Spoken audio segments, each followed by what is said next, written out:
Hai hai hai hai, ketemu lagi nih dengan Kak Elia. Hari ini kakak ingin mengajak adik-adik semua untuk merenungkan firman Tuhan. Ayo kita mulai.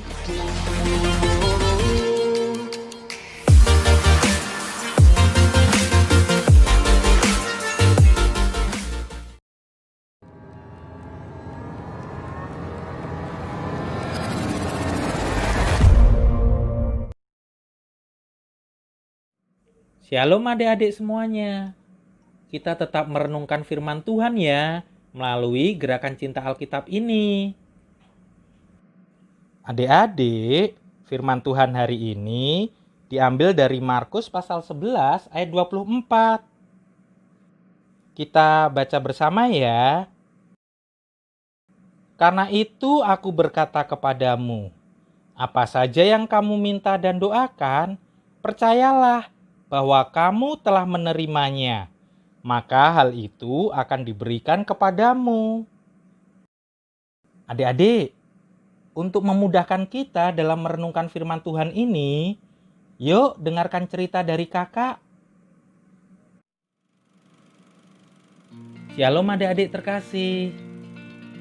Kakak senantiasa berdoa, kiranya adik-adik dalam keadaan sehat dalam lindungan Tuhan. Adik-adik, coba tutup kedua telinga adik-adik dengan tangan sekuat-kuatnya. Nah, sekarang coba dengarkan kakak berbicara.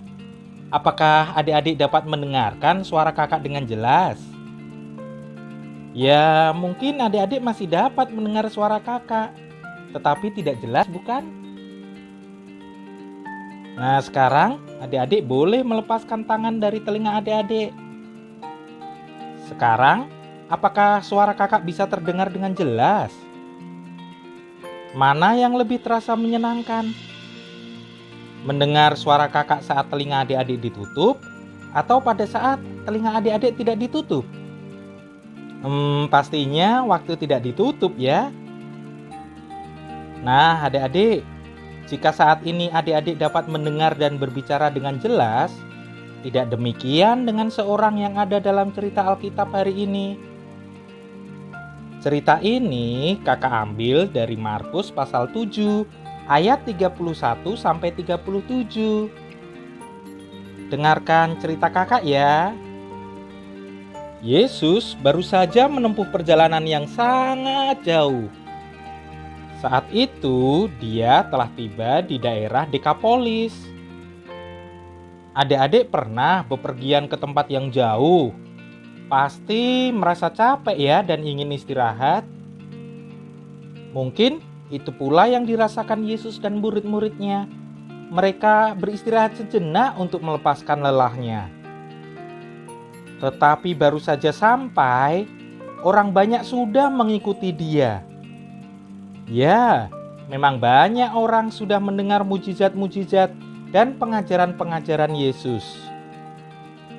Hal itu membuat mereka ingin sekali bertemu dengan Yesus atau sekedar melihat siapakah Yesus itu. Di tengah-tengah kerumunan itu, ada orang yang memiliki saudara yang tuli dan gagap. Dia berkata, "Seandainya saudaraku itu aku bawa kepada Yesus, pasti dia bisa mendengar dan berbicara kembali."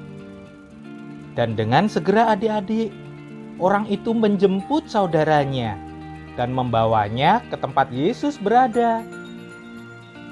Dia sangat percaya bahwa Yesus sanggup menyembuhkan saudaranya itu.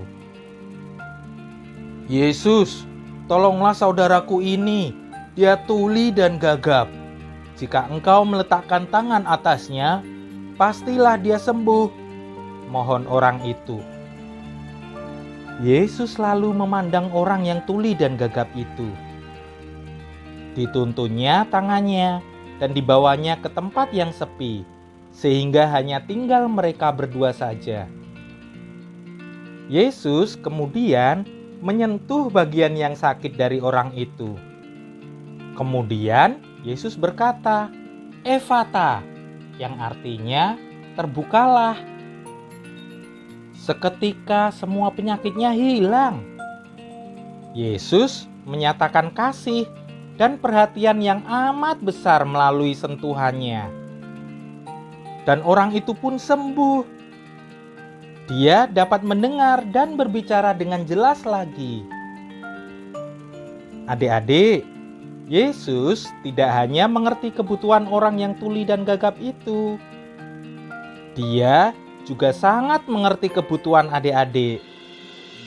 Seperti halnya saudara orang yang bisu dan gagap itu yang percaya bahwa Yesus dapat menyembuhkan saudaranya, adik-adik juga harus percaya bahwa Yesus sanggup menyembuhkan penyakit adik-adik. Yesus mengerti kebutuhan adik-adik dan mendengarkan doa adik-adik.